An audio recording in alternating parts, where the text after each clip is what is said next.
YCP party 9వ వసంతంలోకి అడుగుపెట్టిన సందర్భంగా హైదరాబాద్లోని పార్టీ కేంద్ర కార్యాలయంలో ఆవిర్భావ వేడుకలు ఘనంగా జరిగాయి.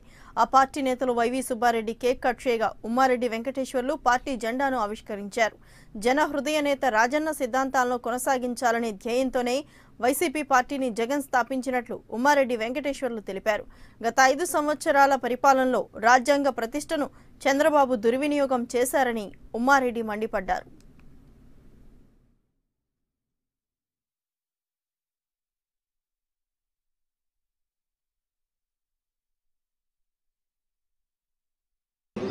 ఈ మధ్యలో మనం ఒక సాధారణ ఎన్నికలకి వెళ్ళాం.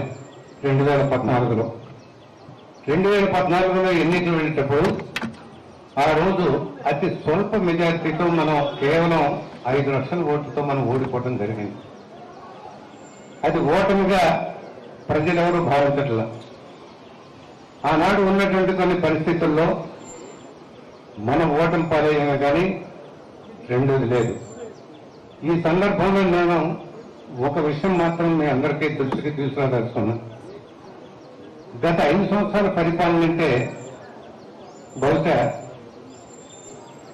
ఈ రాజ్యాంగ చరిత్రలోనే ఒక చీకటి అధ్యాయంగా మనం భావించాం.